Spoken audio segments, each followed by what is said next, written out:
إن الحمد لله نحمده ونستعينه ونستغفره ونعوذ بالله من شرور أنفسنا ومن سيئات أعمالنا من يهده الله فلا مضل له ومن يضلل فلا هادي له وأشهد أن لا إله إلا الله وحده لا شريك له وأشهد أن محمدا عبده ورسوله.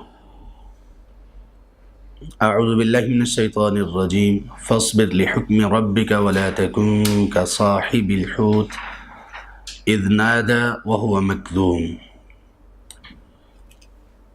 اس سے پہلے والی آیات میں اللہ سبحانہ وتعالی نے ان ممکنہ وجوہات پر بات کی ہے کہ جو کفار مکہ یا مشرکین مکہ کے اللہ کے رسول صلی اللہ علیہ وآلہ وسلم کی دعوت کو قبول کرنے کی ہو سکتی ہیں.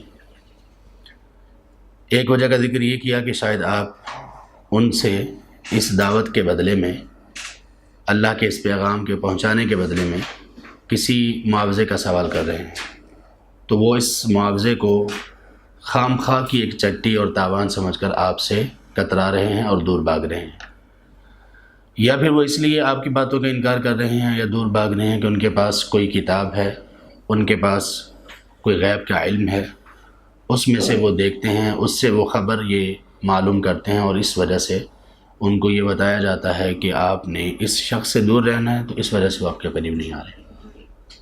یہ دو وجوہات ہو سکتی ہیں. جب یہ دونوں نہیں ہیں اور کوئی ایسی وجہ ہے ہی نہیں کہ وہ آپ صلی اللہ علیہ وآلہ وسلم کی بات کو نہ سنیں، نہ سننے کا سبب نہیں ہے، جبکہ آپ صلی اللہ علیہ وسلم کی بات کو سننا، سمجھنا اور اس پر عمل کرنے کے کئی ایک اسباب ہیں. کیوں؟ اس لیے کہ ان چیزوں کی وجہ سے ان کو زندگی ملے گی، جیسے کہ اللہ تعالیٰ نے سورہ انفال میں آیت 24 میں یہ کہا کہ اللہ اور اس کے رسول کی باتوں پر لبیک کہو، ان کی باتوں کو مانو، اذا دعاکم لما یحییکم، کیونکہ وہ اس چیز کی طرف بلاتے ہیں جو تمہیں زندگی بخشتی ہے.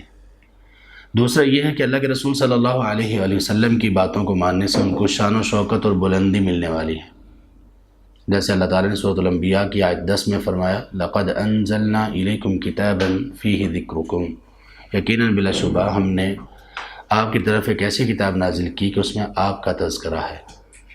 اس سے مراد ذکرکم کی کئی ایک تفاسیر کی ہیں، ان میں سے ایک یہ بھی ہے کہ اس میں آپ کی شان و شوکت ہے، اور حدیث بھی اس کی تائید کرتی ہے. صحیح مسلم میں ہے، نبی صلی اللہ علیہ وسلم نے فرمایا ان اللہ یرفع بہذا الکتاب اقواما ویضع بہ آخرین، یقیناً اللہ تعالیٰ اس کتاب کی وجہ سے، اس کتاب کا علم حاصل کرنے، سمجھنے، اس پر عمل کرنے کی وجہ سے لوگوں کو بلندیاں عطا کریں گے، اور اسی کتاب کی وجہ سے، یعنی اس کتاب کو چھوڑنے، اس کی تعلیم کو، اس میں غور و فکر کرنے کو چھوڑنے کی وجہ سے اور اس پر عمل چھوڑنے کی وجہ سے اللہ تعالیٰ لوگوں کو رسوا اور ذلیل بھی کریں گے.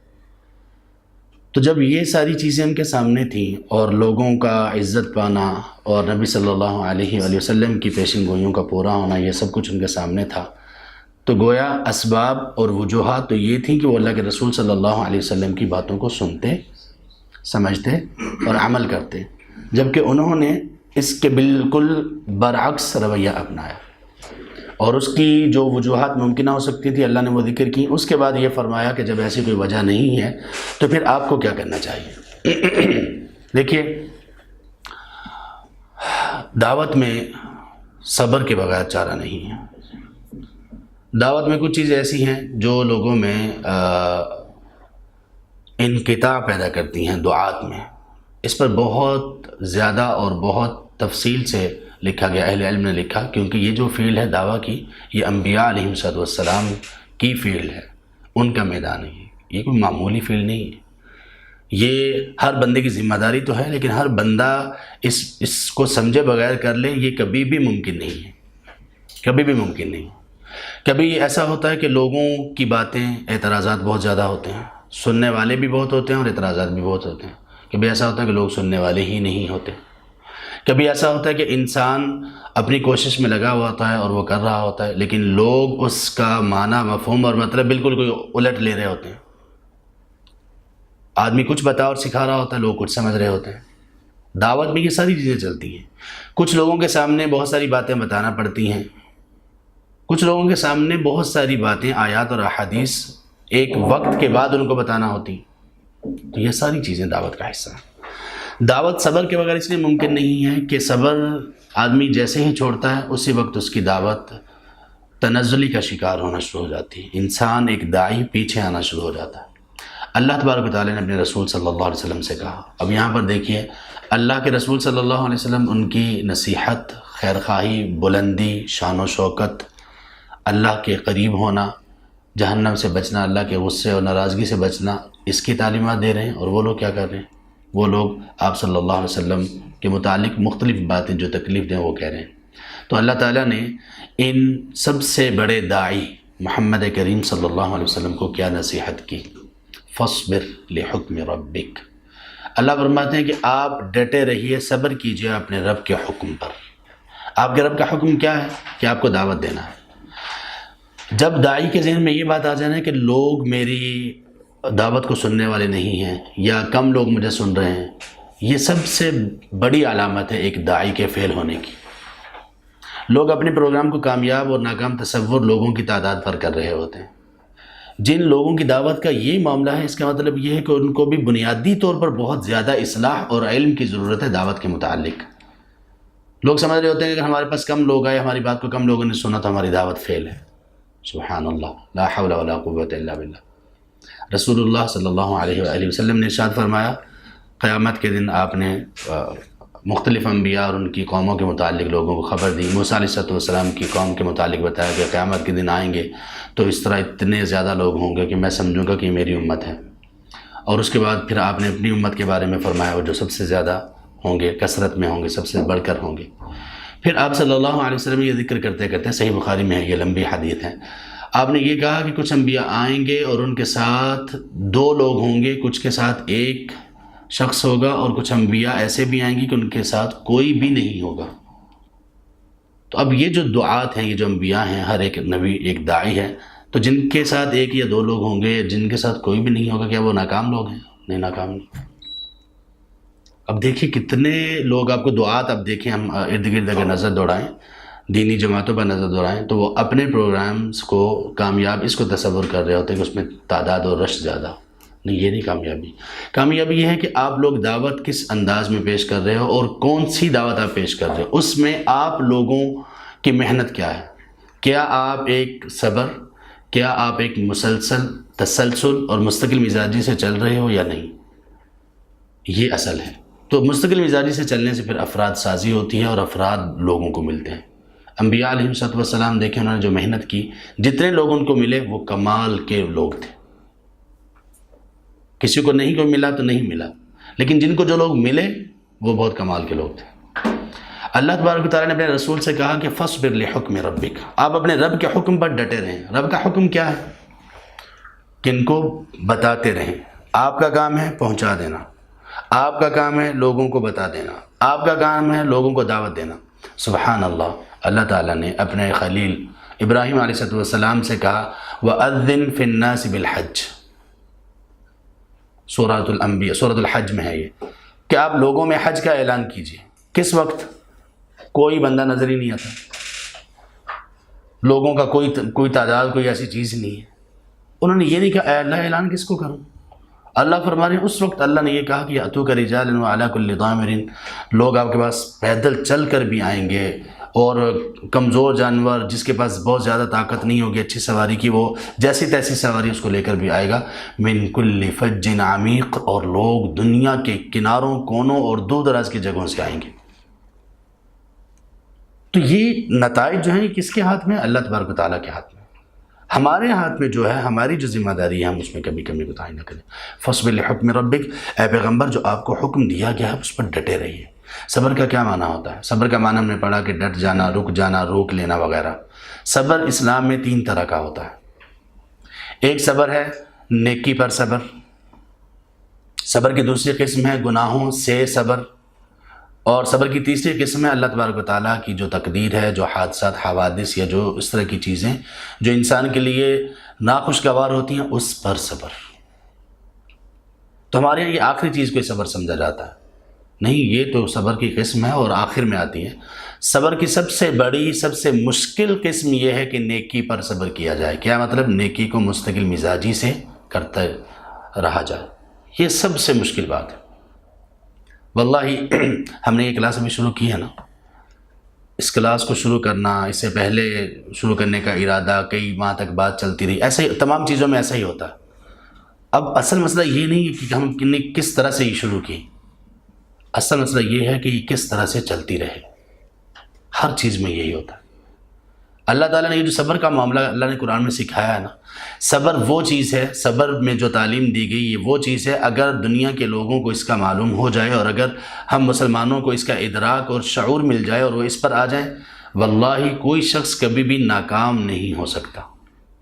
دنیا میں ہر جگہ پر کنسسٹنسی اور تسلسل اور مستقل مزاجی، اسی کو ہی کامیابی تصور کیا جاتا ہے، اس کے بغیر کامیابی ہے ہی نہیں۔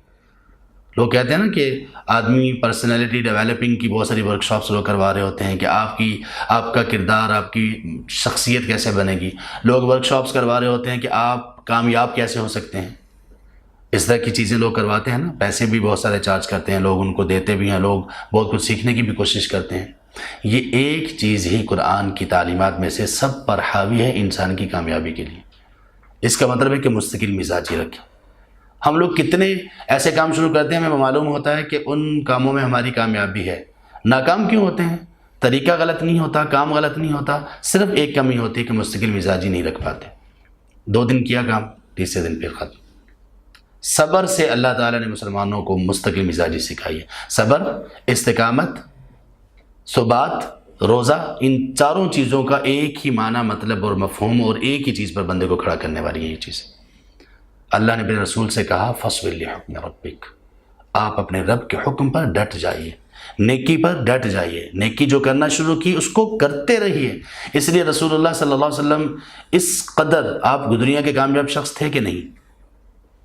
آپ جب دنیا کے کامیاب ترین شخص تھے تو آپ دنیا کے سب سے زیادہ مستقل مزاج شخص تھے۔ آپ صلی اللہ علیہ وسلم کی ایک مرتبہ ظہر کے بعد 2 رکعت رہ گئی سنت، آپ صلی اللہ علیہ وسلم نے اس کو عصر کے بعد پڑھا اور پھر اس کو مستقل پڑھتے رہے، ہمیشہ آپ ان کو پڑھتے رہے۔ صحیح بخاری میں حدیث۔ اور آپ صلی اللہ علیہ وسلم کو یہ پسند ہے کہ جب آپ کوئی کام شروع کریں تو اس کو مستقل کریں۔ سبحان اللہ، کتنا بڑا اور کتنا مستقل مزاجی کا معاملہ تھا نبی صلی اللہ علیہ وسلم کا، آدمی حیرانگی سے باہر ہے۔ 1-2 کام نہیں، آپ جو کام بھی کرتے تھے مستقل مزاجی سے کرتے تھے۔ کبھی ایسا نہیں ہوگا، آپ کو نظر نہیں آئے گا کہ آپ صلی اللہ علیہ وسلم نے ایک کام کیا اور اس کو منقطع کر دیا، سوائے اس کے کہ جس میں آپ کو یہ لگا کہ اس میں نقصان ہے لوگوں کے لیے یا لوگوں کے لیے مشقت ہے، وہ ایک الگ معاملہ ہے۔ آپ صلی اللہ علیہ وسلم اتنے مستقل مزاج تھے۔ اگر ہم اپنے کاموں میں مستقل مزاج ہو جائیں تو کیا بات ہے، سبحان اللہ، کامیابی ہی کامیابی، اللہ کا قرب ہی قرب ہے۔ اور پھر اس کامیابی کو قرآن کریم میں کیا کہا گیا؟ انما یوفی الصابرون اجرهم بغیر حساب۔ یہ آپ کو کسی عمل کے بارے میں قرآن میں نہیں ملے گا۔ اللہ فرماتے ہیں کہ یقیناً بلا شبہ صبر کرنے والے وہ لوگ ہیں کہ ان کو ان کا اجر بغیر حساب، بغیر کسی پیمانے کے دیا جائے گا۔ لوگوں کے لیے پیمانہ ہے نا، ایک نیکی کریں گے تو 10 ملیں گے۔ سورۃ الانعام کی آیت 160 میں اللہ نے فرمایا من جاء بالحسنہ فلہ 10 امثالہا، پیمانہ ہو گیا نا ایک۔ کسی کو اس سے بھی زیادہ ملے گا، 70 گنا، 60 گنا، کسی کو 700 گنا، یا جتنا اللہ تعالیٰ بڑھا لیں۔ لیکن صبر کرنے والوں کے بارے میں کہا کہ کوئی پیمانہ ہی نہیں ہوگا، اللہ اتنا دیں گے، اتنا دیں گے، کوئی حساب ہی نہیں ہے اس کا۔ اور نبی صلی اللہ علیہ وسلم نے فرمایا احب الاعمال الی اللہ ادومها وان قل، رواہ البخاری۔ اللہ تبارک و تعالیٰ کو سب سے زیادہ محبوب وہ اعمال ہیں جن پر آدمی مستقل مزاجی سے لگا رہے اگرچہ وہ کم۔ آپ کسی بھی بزنس مین کو پوچھ کر دیکھ لیجئے کہ کسی کام، بزنس، تجارت کی کامیابی میں بنیادی چیز کیا ہے، تو وہ کیا کہے گا؟ مستقل مزاج۔ کتنے لوگ ایسے ہیں انہوں نے کچھ کام شروع کیا، اس کا رسپانس بہت کم تھا، لوگوں کی طرف سے اس کو پہلے کوئی قبول نہیں ملتا تھا، پھر اس کے بعد کہاں سے کہاں پہنچ گئے۔ ہمارے اسلام آباد میں کتنی بڑی بڑی مثالیں ہیں، چھوٹے سے لوگوں نے کام شروع کیا، کہاں سے کہاں پہنچ گئے۔ تو اللہ اپنے رسول سے کہتے ہیں، دیکھیے اب بڑی خطرناک سی صورتحال ہے نا، لوگ بات ہی نہیں مان رہے، رسول کی بات نہیں مان رہے۔ اچھا صرف بات نہ مانیں تو کوئی بات نہیں، کیا کر رہے ہیں؟ مخالفت، اذیت، تکالیف، اور کہاں تک؟ جان لینے تک۔ فاصبر لحکم ربک، اے پیغمبر آپ صبر کیجئے اپنے رب کے حکم پر، آپ ڈٹے رہیے اپنے رب کے حکم پر۔ صبر کی پہلے قسم ہم نے بیان کی جو کہ نیکی پر صبر ہوتا ہے۔ دوسرا صبر کی قسم کیا ہے؟ گناہ سے صبر۔ گناہ سے صبر کا کیا مطلب؟ اپنے آپ اپنے نفس کو روک لینا گناہ کرنے سے باز رکھنا، گناہ کرنے سے روک لینا۔ یہ پہلے والے صبر سے تھوڑا سا کم مشکل ہے یہ بھی، لیکن تھوڑا کم مشکل ہے۔ یہ کبھی کبھی کچھ لوگوں کے لیے نیکی پر صبر آسان ہوتا ہے، گناہ سے صبر مشکل ہوتا ہے، لیکن اکثر پہلی والی چیز مشکل ہے۔ اور تیسری چیز، اللہ تبارک و تعالیٰ کی جو تقدیر ہے، جو معاملات ہیں، جو انسان ناخوشگوار چیزیں رکھتی ہیں، کسی کی موت ہوگی، حادثہ وغیرہ ہو گیا، اس پر صبر، اپنے آپ کو روک لینا۔ کیا مطلب؟ اپنے آپ کو شکوہ، شکایت اور ان تمام چیزوں سے روک لینا جن سے اللہ تبارک و تعالیٰ ناراض ہوتے ہیں، یہ صبر ہے۔ آپ کو کہا گیا کہ آپ صبر کیجئے اپنے رب کے حکم پر، وَلَا تَكُنْ كَصَاحِبِ الْحُوتِ، اور آپ وہ جو مچھلی والے تھے ان کی طرح مت ہو جائیے۔ یونس علیہ السلام، ان سے کیا ہوا تھا؟ غلطی کیا ہوئی تھی؟ صرف صبر ہی تو نہیں ہوا تھا، اور وہ بھی ایک چیز میں، وہ بھی ایک مرتبہ اپنی قوم سے مایوس ہو کر، اور اس بات سے کہ اگر آپ نے نہ مانا تو اس کا ان کو بتا بھی دیا کہ آپ لوگوں کو پھر عذاب اللہ تبارک و تعالیٰ کی طرف سے آ لے گا۔ یہ کہہ کر سورہ یونس اللہ تبارک و تعالیٰ نے قرآن میں نازل کی 10ویں سورہ ہے، اس کے آخری آیات میں آیت نمبر 100، اس کے بعد آیات میں اللہ تعالیٰ نے اس واقعے کا ذکر کیا کہ انہوں نے بتایا، اور بھی کئی صورتوں میں ہے۔ تو اللہ تبارک و تعالیٰ نے کہا کہ آپ ان کی طرح نہ ہو جائیں۔ ان کی مثال کیوں نہیں؟ حالانکہ وہ بہت مقرب بندے تھے اللہ تبارک و تعالیٰ کے۔ نبی صلی اللہ علیہ وسلم نے ایک موقع پر جب آپ طائف سے واپس آ رہے تھے، جب کہ آپ کو طائف کے لوگوں نے اتنا مارا تھا کہ آپ بالکل زخمی اور لہو لہان تھے، تو تب ایک آدمی ان سے ملا اور وہ یونس علیہ السلام کا تذکرہ کر رہا تھا، تو آپ صلی اللہ علیہ وسلم نے یونس علیہ السلام، یونس ابن متی، ان کی تعریف کی، اور آپ نے یہ کہا کہ کوئی مجھے کسی کے ساتھ کمپیئر نہ کرے۔ یونس ابن متی علیہ السلام، آپ نے ان کی تعریف بیان کی اور ان کو اپنا بھائی قرار دیا۔ اور انبیاء آپس میں، آپ صلی اللہ علیہ وسلم نے فرمایا الانبیاء اخوۃ، انبیاء آپس میں بھائی ہی ہیں۔ تو یہ وہ نبی تھے۔ آپ صلی اللہ علیہ وسلم کو کہا گیا وَلَا تَكُنْ كَصَاحِبِ الْحُوتِ، ان سے یونس علیہ السلام سے کیا ہوا تھا کہ وہ ڈٹے نہیں رہے تھے، انہوں نے اپنے آپ کو روکے نہیں رکھا قوم کی دعوت پر۔ کبھی کبھی ہم دعوت دیتے ہیں تو لوگوں کی طرف سے بڑی عجیب و غریب باتیں ہمیں ملتی، ناخوشگوار، دل توڑ دینے والی، تکلیف پہنچانے والی، تو کیا ہم ان کو دعوت دینا چھوڑ دیں؟ نہیں۔ وَلَا تَكُنْ كَصَاحِبِ الْحُوتِ، کیا ہم ان سے دور ہو جائیں، ان کو چھوڑ کر چلے جائیں؟ نہیں۔ وَلَا تَكُنْ كَصَاحِبِ الْحُوتِ، ہم ان کو کبھی نہیں چھوڑیں گے، اچھے سے اچھے انداز میں دعوت دیتے رہیں گے۔ اچھا وہ ہمیں تکلیف دے رہے ہیں، ہماری ہی انسلٹنگ بیہیویئر ان کا ہمیں برداشت کرنا پڑتا ہے، ہمیں ایسا لگ رہا ہوتا ہے کہ جیسے کچھ ایسا کر رہے ہیں، تو ہم کیا ان کو چھوڑ دیں؟ نہیں، ایسا نہیں ہوگا۔ وَلَا تَكُنْ كَصَاحِبِ الْحُوتِ إِذْ نَادَى وَهُوَ مَكْظُومٌ، اچھا اب انہوں نے پکارا جب کہ وہ غم میں بھرے ہوئے تھے۔ یعنی آپ اس طرح سے نہ ہوں کہ جب وہ چھوڑ کے چلے گئے اپنی قوم کو، صبر نہیں کر پائے، اور پھر جب اللہ تعالیٰ نے ان کو سمجھانے کے لیے، اصلاح کے لیے، جب وہ سمندر میں تھے، لوگوں نے قرآن اندازی کی نا کہ دیکھیں وہ کشتی بار بار اس طرح سے ہچکولے کھا رہی تھی، تو اس وقت یہ تھا لوگوں میں کہ وہ قرآن اندازی کرتے تھے، جس کا نام آتا تھا اس کو کہتے تھے کہ آپ سمندر میں کود جاؤ، سب لوگ بچ جائیں گے۔ تو یہ عام بات تھی اس وقت، تو انہی کا نام نکل رہا تھا، یا پہلے یہ نام نکلنے سے پہلے ہی یہ انہوں نے اس میں چھلانگ لگا دی، تو فوراً ان کو ایک مچھلی نے نگل لیا۔ تو اللہ تعالیٰ کو وہاں پر پھر انہوں نے پکارا مکذوم، جب وہ اپنی قوم سے نکلے، تو یہ یہاں پر مکذوم کا مطلب ہے کہ غم سے بھرے ہوئے تھے، بہت انہوں نے دل پر لیا اور بہت ان کو افسوس اور بہت ہی تکلیف تھی۔ اب پکارا کیا تھا؟ لا الہ الا انت سبحانک انی کنت من الظالمین۔ یہ یہاں پہ ظلم کون سا مراد ہے؟ جو صبر نہیں ہوا۔ کیا اللہ تیرے سوا کوئی عبادت کے لائق نہیں ہے؟ میں ظالموں میں سے ہوں۔ ظلم کیا تھا؟ صبر نہیں کر پائے تھے۔ اذ نادى وهو مکذوم لولا ان تدارکہ نعمت من ربہ، اور اللہ فرماتے ہیں کہ اگر اللہ کی نعمت ان کو نہ پا لیتی، ان کے رب کی طرف سے نعمت ان کو نہ پا لیتی۔ کون سی نعمت؟ کہ اللہ نے ان کی دعا کو قبول کر لیا۔ کون سی نعمت؟ کہ اللہ تبارک و تعالیٰ نے ان کے عذر کو، انہوں نے جب اپنے گناہ کا اقرار کیا، اپنی غلطی کا اقرار کیا، اپنے آپ کو ظلم کرنے والا کہا، تو اللہ تبارک و تعالیٰ کی نعمت نے ان کو پا لیا، اور وہ نعمت کس صورت میں تھی؟ معافی کی صورت میں۔ تو یونس علیہ السلام بھی کس پر گئے؟ اپنے باپ پر، آدم علیہ السلام پر۔ ان سے بے غلطی ہوئی تو کیا کہا؟ ربنا ظلمنا انفسنا وان لم تغفر لنا۔ سبحان اللہ۔ ابو بکر صدیق رضی اللہ عنہ نے نبی صلی اللہ علیہ وسلم سے کہا، صحیح بخاری وغیرہ میں ہے کہ اللہ کے رسول مجھے کوئی دعا سکھائیے، میں نماز میں پڑھا کروں۔ پوچھنے والے کون ہیں؟ پوچھا کن سے جا رہا ہے؟ پوچھنے والے امتیوں کے سردار، اور جن سے پوچھا جا رہا ہے وہ انبیاء کے اور باقی سب لوگوں کے سردار۔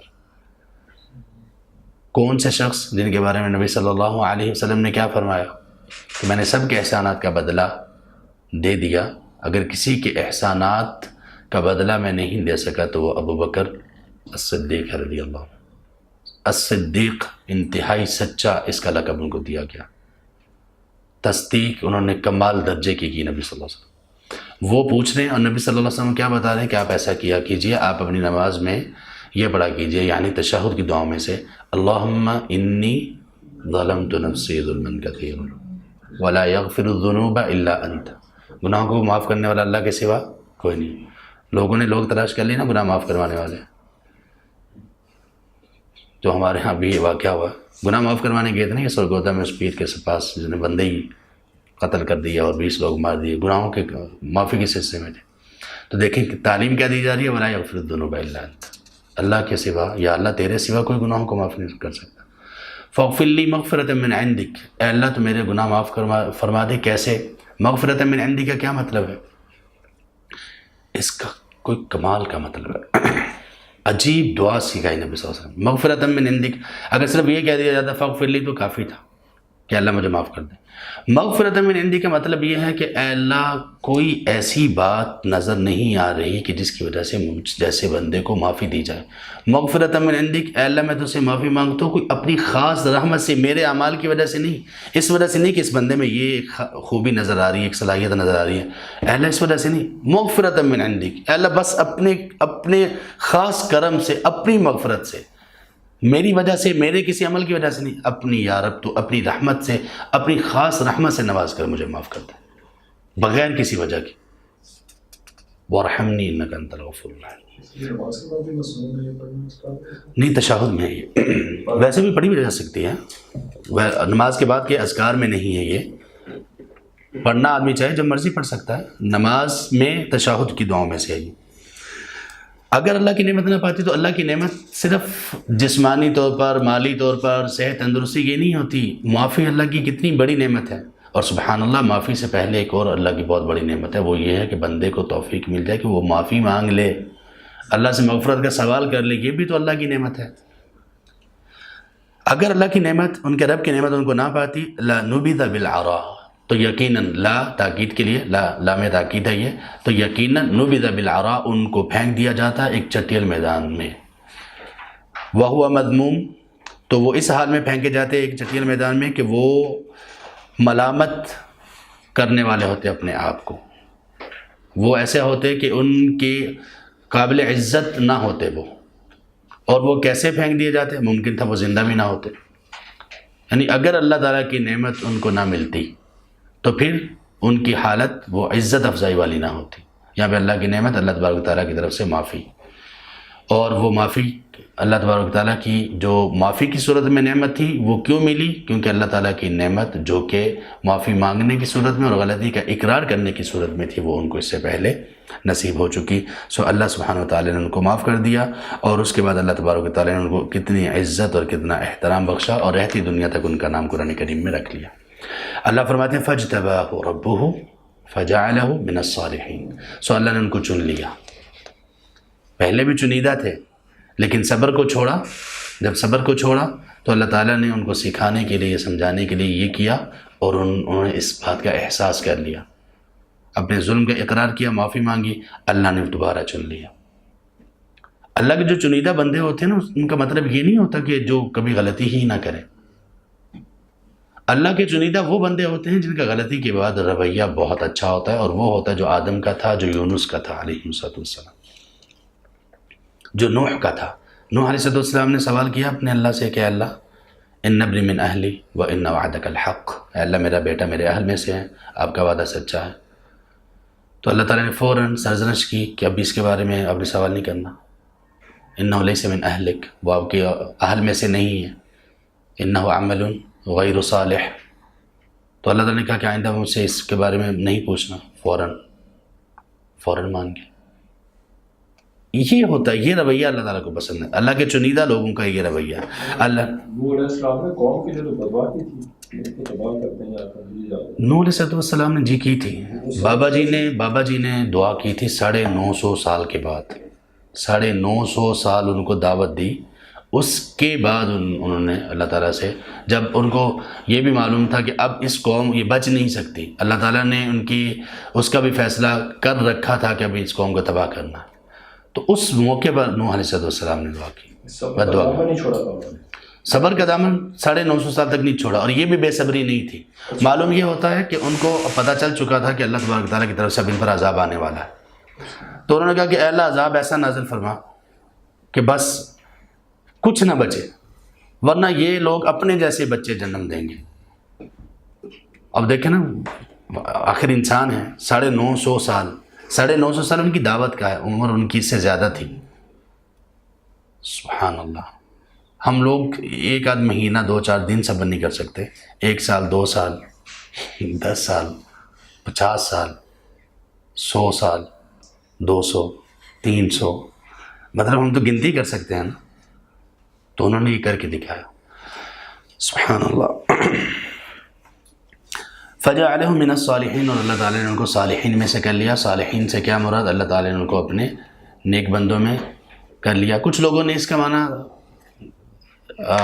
ڈکشنری سے دیکھ کر یہ کی کہ صالحین کا مطلب ہے صلاحیت والے لوگ، جو بھی صلاحیت والے ہوں گے، انجینئر ٹائپ، ڈاکٹر ٹائپ، وہ جو اچھے مطلب لوگ پڑھے لکھے نا، ان کو انہوں نے صالحین بنا دیا۔ تو پڑھے لکھے لوگوں میں ایسے لوگوں کی تفاسیر بڑی معروف ہیں، یہ ہوئی نا بات، تفسیر تو اس کو کہتے ہیں۔ اچھا جی، یہ جو لوگ کام کر رہے ہیں، صلاحیت والے بندے تو آپ ہو، یہ جو لوگ بیچارے مزدوری کر کے اور اس طرح سے تعمیرات وغیرہ کرتے ہیں اور باقی ساری چیزیں کرتے ہیں، بہت سارے لوگ ایسے ہیں ان کے پاس ڈگریز نہیں ہوتی، صلاحیت کمال کی ہوتا ہے کہ نہیں ایسا؟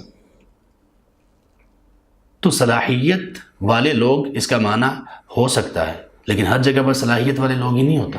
صالحین قرآن کی اپنی ایک لغت ہے، قرآن نے کچھ چیزوں کا معنی اپنا بیان کیا، اس کو بتایا کہ اس چیز کا معنی اور مفہوم کیا ہے۔ زکوٰۃ کو لے لیجئے آپ، صدقہ کو لے لیجئے آپ، حیا کو لے لیجئے آپ، صلہ رحمی کو لے لیجئے آپ۔ اسلام نے بتایا صلہ رحمی یہ نہیں ہے کہ جو رشتہ دار تمہارے ساتھ اچھا چل رہے ہوں تم بھی ان کے ساتھ اچھا چلو، صلہ رحمی یہ کہ جو تم سے تعلقات توڑنے کی کوشش کریں آپ نے جوڑنے کی کوشش کرنی۔ اسی طرح سے صالحین اسلام کی زبان میں، اسلام کی لغت میں کس کو کہتے ہیں؟ وہ لوگ جو ایسے عمل کریں جن اعمال میں 2 چیزیں پائی جائیں۔ عمل صالح کن کو کہتے ہیں؟ اچھا، لوگوں نے یہ کہا، جگہ جگہ پہ یہ آتا ہے ان الذین آمنوا وعملوا الصالحات، جنت میں جانے والوں کی علامت کیا ہے؟ ایمان اور عمل صالح۔ کیا مطلب؟ ان لوگوں نے عمل صالح کو چھوڑ دیا، کہا کہ صلاحیت والے لوگ جائیں گے، ٹیلنٹڈ لوگ جائیں گے، پڑھے لکھے لوگ جائیں گے، ایمان لے آؤ، پڑھو، ڈگری شگری آپ کے ہاتھ میں ہو، اور ایسے کسی مفسر کی تفسیر سنو، جنت میں چلے جاؤ، باقی سب خیر ہے انشاءاللہ۔ باقی تو لوگوں میں صلاحیتیں ہی نہیں ہیں۔ عمل صالح کس کو کہا جاتا ہے؟ جس میں 2 چیزیں ہوں، ایک اخلاص کہ اللہ کے لیے کرنا ہے، اللہ کی رضامندی کے لیے عمل کرنا ہے، اور دوسری کون سی چیز ہے؟ نبی صلی اللہ علیہ وسلم کے طریقے کے مطابق جیسے آپ نے سمجھایا اس طرح سے کرنا، اور یہی صلاحیت ہے، یہ ہے صلاحیت۔ جن لوگوں میں یہ صلاحیت پائی جائے نا کہ ان کے اعمال میں 2 چیزیں ہوں، اخلاص اور نبی صلی اللہ علیہ وسلم کی سنت کی اتباع ہو، یہ لوگ ہیں جنت میں جانے والے، اور یہی صلاحیت والے، یہ صلاحیت اللہ تبارک و تعالیٰ۔ اب صلاحیت کا یہ معنی دنیا کی کسی لغت میں نہیں ملے گا کہ صلاحیت سے مراد یہ ہے کہ آدمی کچھ ایسا کام کرے جس میں اللہ تبارک و تعالیٰ کی رضا ہو، اخلاص ہو، اور نبی صلی اللہ علیہ وسلم کے طریقے کے مطابق ہو۔ وَإِن يَكَادُ الَّذِينَ كَفَرُوا لَيُزْلِقُونَكَ، اور یقیناً قریب ہے کہ وہ لوگ جنہوں نے کفر کیا، لَيُزْلِقُونَكَ، یقینی بات ہے کہ وہ آپ کو پھسلا دینا چاہتے ہیں، بِأَبْصَارِهِمْ، اپنی نظروں سے، لَمَّا سَمِعُوا الذِّكْرَ، جب کہ وہ ذکر کو سنتے ہیں، جب وہ ذکر کو سنتے ہیں تو کہتے ہیں یہ شخص تو مجنون ہے۔ یہاں اس آیت میں اللہ تبارک و تعالیٰ نے پہلے نبی صلی اللہ علیہ وسلم کی بات چل رہی تھی نا، آپ کو بتایا جا رہا تھا کہ آپ کی بات کو جو رد کر رہے ہیں اس کی یہ ممکنہ وجوہات ہو سکتی ہیں۔ اس کے بعد آپ صلی اللہ علیہ وسلم کو کیا کہا گیا کہ اب آپ صبر کیجیے، یونس علیہ السلام کا ریفرنس دیا گیا۔ اس کے بعد دوبارہ بات کا رخ آپ صلی اللہ علیہ وسلم کی طرف موڑ دیا گیا، درمیان میں ایک نصیحت کی گئی، دوبارہ یہ کہا گیا کہ آپ نے صبر کرنا ہے۔ اس کے بعد کہا کہ ابھی تو کچھ اور مراحل بھی ہیں آپ کی آزمائش کے۔ یہ جو کافر لوگ ہیں یہ تو یہ چاہتے ہیں کہ آپ کو نظر لگا دیں، آپ کو اپنی آنکھوں سے پھسلا دیں۔ ذلق کا معنی ہم نے کہا تھا نا کہ ایسا چٹیل میدان صاف شفاف کے جہاں پہ بندے کے پاؤں پھسلیں۔ لا یزلقونک بابصارہم، کیا مطلب اپنی آنکھوں سے وہ آپ کو پھسلا دینا چاہتے ہیں۔ کیا مطلب وہ لوگ یہ مانتے تھے عرب لوگ کہ نظر برحق ہے، نظر جو ہے یہ حق ہے، کسی کو لگ جاتی ہے۔ اور ان میں کچھ لوگ ایسے تھے جو نظر لگانے میں بڑے ماہر ہوتے تھے۔ کہا جاتا ہے کہ ایک شخص ان میں ایسا تھا، وہ 3 دن تک کچھ کھائے پیے بغیر چوتھے دن جب کسی آدمی کو دیکھتا تھا اس کے بارے میں کچھ کہتا تھا تو نظر لگا دیتا تھا۔ یہ عام بات تھی۔ انہوں نے اس بندے کی خدمات حاصل کی کہ نبی صلی اللہ علیہ وسلم کو نظر لگانی ہے، یا تو یہ کہ ان کی کوئی تعریف کر کے، یا پھر یہ کہ ان کی شان میں گستاخی کر کے۔ تو وہ لوگ آپ کو اس سے گرا دینا چاہتے ہیں، آپ کو نظر لگا دینا چاہتے ہیں۔ سبحان اللہ۔ وہ چاہتے ہیں کہ آپ کو اپنی نظروں سے پھسلا دے، اپنی نظروں کے ذریعے سے۔ اور ایک چیز، دوسری چیز کیا کرتے ہیں، جب وہ ذکر کو سنتے ہیں، الذکر یہاں سے کیا مراد ہے؟ ذکر سے قرآن، صرف قرآن نہیں، وحی۔ اور وحی کی کتنی صورتیں ہیں؟ قرآن اور حدیث۔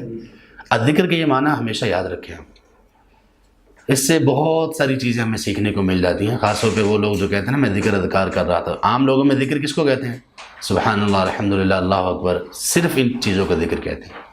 تو قرآن میں جا بجا اللہ سبحانہ وتعالیٰ نے وحی کو ذکر کہا ہے۔ جیسے سورۃ الحجر کی 9ویں آیت میں اللہ تعالیٰ نے جب اس وحی کی حفاظت کا ذمہ لیا تو کیا فرمایا؟ قرآن نہیں کہا، حدیث نہیں کہا، کیا فرمایا؟ انا نحن نزلنا الذکر وانا لہ لحافظون، کہ ہم نے یقیناً بلا شبہ ہم نے ہی الذکر نازل کیا اور ہم ہی اس کے محافظ ہیں۔ یہاں پر بھی یہی کہا کہ جب وہ لوگ الذکر کو سنتے ہیں تو قرآن کو ذکر اس لیے کہا جاتا ہے، وحی کو ذکر اس لیے کہا جاتا ہے کہ وحی کو ماننے میں انسان کی شان شوکت ہے۔ ذکر کے کئی ایک معنی ہیں، ایک ذکر کا معنی ہے شان و شوکت، ایک ذکر کا معنی ہے یاد دہانی، ایک ذکر کا معنی ہے یاد کرنا، اور ایک ذکر کا معنی ہوتا ہے تذکرہ کرنا۔ تو یہ ساری چیزیں پائی جاتی ہیں اس معنی میں، اور قرآن کا ذکر اس لیے کہا جاتا ہے کیونکہ آدمی جب اس پر عمل کرے گا اس کو بلندی، شان و شوکت بھی ملے گی، اس کو اپنا تذکرہ بھی ملے گا اسی قرآن میں، اسی وحی میں، اور اس آدمی کو یاد دہانی بھی ہوتی رہے گی۔ تو کہا کہ جب وہ ذکر کو سنتے ہیں تو کیا کہتے ہیں؟ انہ لمجنون۔ آپ صلی اللہ علیہ وسلم کے بارے میں کیا کہتے ہیں؟ یہ مجنون ہے۔ اچھا، ایک طرف ان کے آپس میں کاموں میں تضاد دیکھیے، ایک طرف وہ کیا کہہ رہے ہیں؟ ایک طرف وہ کہہ رہے ہیں کہ ان کو نظر لگائیں۔ نظر کیسے لگائیں گے؟ ان کی کوئی تعریف کر کے۔ اور دوسری طرف کیا کہہ رہے ہیں؟ مجنون ہے۔ ان کو سمجھ نہیں آ رہی تھی کہ ہم کریں کیا، تو وہ اپنی ہی باتوں میں بیچارے سرگرداں تھے۔ اللہ تبارک و تعالیٰ نے بڑی اچھی ان کی منظر کشی کی کہ فی طغیانہم یعمہون، وہ اپنی ہی سرکشی میں حیران ہیں۔ سرکشی اتنی ان کی ہے کہ ان کو خود سمجھ نہیں آ رہی کہ ہمیں کرنا کیا چاہیے، ہماری بات کیا ہونی چاہیے، ہماری سٹیٹمنٹ کیا ہونی چاہیے، ہمارا بیان کیا ہونا چاہیے اس رسول صلی اللہ علیہ وسلم کے متعلق۔ سچا بھی کہتے تھے، امانت دار بھی کہتے تھے، اور کہہ رہے ہیں مجنون بھی ہے۔ چھپ چھپ کے آیات سنتے بھی تھے اور کہتے تھے اللہ کا کلام بھی نہیں ہے۔ ان آیات سے اثر بھی لیتے تھے اور ساتھ یہ بھی کہتے تھے کہ جادو کرتا ہے۔ لوگوں کو منع بھی کرتے تھے اور اپنے فیصلے بھی جا کے انہی سے کرواتے تھے۔ لوگوں کو کہتے تھے کہ وہ بڑا خطرناک شخص ہے، گھر والوں میں تفرقہ ڈال دیتا ہے، اور یہ بھی جانتے تھے کہ سب سے زیادہ پیار اور محبت کرنے والی شخصیت رسول اللہ صلی اللہ علیہ وسلم کی۔ تو ان کو خود پتہ نہیں تھا کہ ہم اس شخص کے بارے میں کیا کہیں۔ تو جب وہ ذکر سنتے تھے تو اب ذکر سننے میں قرآن، وحی، آپ اللہ کے پیغامات سننے کے بعد اور کچھ ان سے نہیں بن پڑتا تو وہ یہ کہتے تھے یہ مجنون ہے، کیونکہ ان کی عقل سے اوپر کی بات ہوتی تھی نا۔ ایسا ہمارے معاشرے میں بھی ہوتا ہے نا، اس لیے کہا جاتا ہے نا کہ لوگوں کو ان کے مرتبے کے مطابق علم بتانا اور سکھانا چاہیے۔